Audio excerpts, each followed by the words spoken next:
In Oyo Town, people ate human flesh. And they didn't even know it. They thought it was chicken. Sweet, peppered, crispy chicken. And the woman who gave it out for free? Mama Risi. Fat, cheerful, always smiling. But behind that smile, was something dark. Something that hunted at night. And one by one, children disappeared. Nobody asked questions. The meat was too sweet. The pepper too perfect. Until one night. Someone followed the smell. And what they found was horror waiting in the dark. This is the story of Mama Risi and the roasted chicken of death. Asterisk. Mama Risi was famous for one thing, roasted chicken. But here's the thing, she never sold it. She gave it out for free. Come and eat, my Pekin, she'd call with a wide smile. She was a fat, round woman, with cheeks so full they jiggled when she laughed. Her skin glistened from the constant heat of her roasting fire, and her wide, oily grin was a sight everyone in Oyo Town knew. Always tying a faded wrapper around her waist, with thick arms that could turn a whole goat on a spit, Mama Risi was as cheerful as a market song on a festival day. At first, it was fun. Kids left school early just to grab a piece. Market women abandoned their stalls to join the line. Even drivers stopped their buses and passengers just to taste this magic chicken. But soon, strange things started happening. It began quietly. A boy named Tolu went missing. Then a girl called Dupe. After that, little Kemi too. At first, nobody connected the dots. It was a small town. People sometimes left without telling anyone, or so they thought. The elders blamed it on city men looking for house helps. Some said kidnappers were roaming the outskirts. But deep inside, a silent fear began to grow. Every evening, Mama Risi's corner was alive. The smoky aroma of perfectly roasted chicken floated through the streets, and that same fat, cheerful woman would wave with her wide, oily grin. Come, my Pekin. Take one for the road. People still gathered. How could they not? That chicken was too good.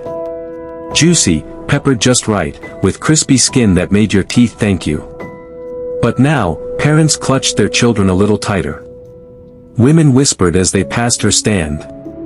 One day, Musa the meat seller watched from his stall. His sharp eyes never left Mama Risi's table. He noticed something odd, the chickens were always fresh.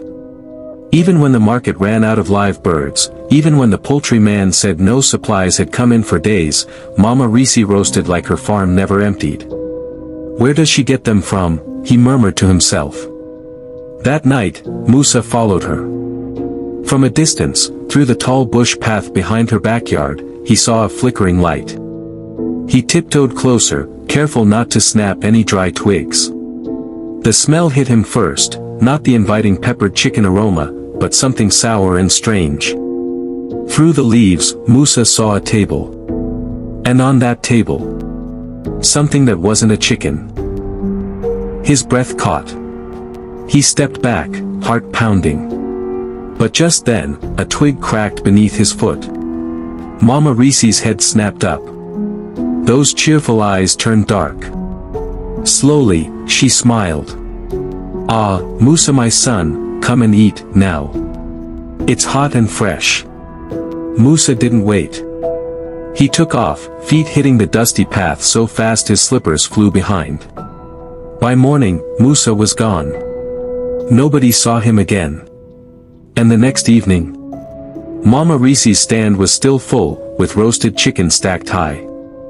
The townspeople came, some nervous, some too hungry to care. The children licked their fingers, pepper dancing on their tongues. But the list of missing names grew. Nobody connected it to the chicken, not yet. After Musa the meat seller disappeared, there was a bit of commotion.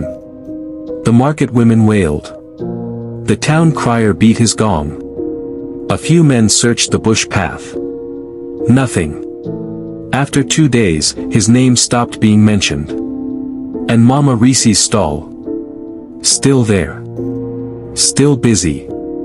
Still roasting. Each evening, that sweet, peppery aroma floated through the town, wrapping itself around necks, slipping into noses, making mouths water.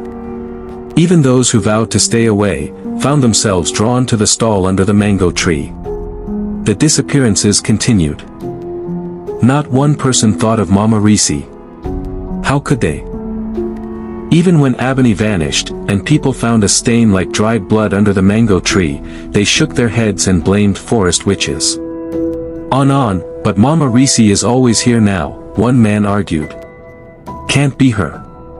Maybe it's the spirit inside the old well. And that was the end of that. Then came Irei, the 19-year-old apprentice herbalist from Madakik, visiting her grandmother at the town's edge. Irei noticed what others didn't. How every time a child went missing, the same white rooster sat silently on the mango tree. Its feathers bright like fresh chalk. Its eyes, red like palm oil. Each time it crowed, a child vanished. But no one else saw. No one else listened. Irei tried to warn her grandmother.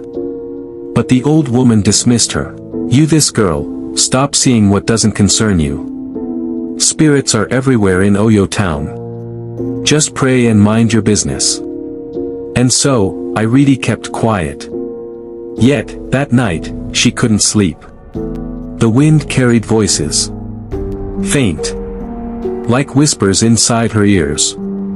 Come and eat, my Pekin, it's hot and fresh. The scent of roasted chicken wafted through her window. And the white rooster crowed. A strange sound, not a cockcrow. It sounded like someone calling for help. The next morning, another child was gone. The town held a meeting. They blamed it on highway robbers. Some said it was spirits in the IJ forest. A few accused a beggar who passed through days ago. Nobody, not one person, thought of Mama Risi. Not even Irei. Because each time she looked at the cheerful woman under the mango tree, roasting her perfect chicken, it felt impossible. How could this smiling old woman be a part of it? Yet deep down, Irei's spirit twisted. Something wasn't right. That night, unable to help herself, Irei followed the white rooster into the bush path. The smell was strange. Not the peppered, juicy scent, but something sour and wet. She found a small clearing with an old shrine, decayed and crumbling. Inside, she saw something. A flash of color. A beaded anklet. A tiny slipper. A tattered scarf. Then, a voice. Not loud. Not harsh. A gentle, cheerful, oily voice.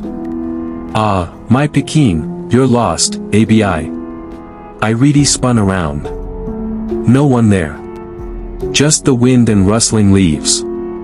And the chicken crackling sound, somewhere nearby. She ran. Her heart pounding. When she reached home, she told no one. The next day, and Mama Risi roasted chicken. Juicy. Peppered. Crispy. And the people lined up again. No questions asked.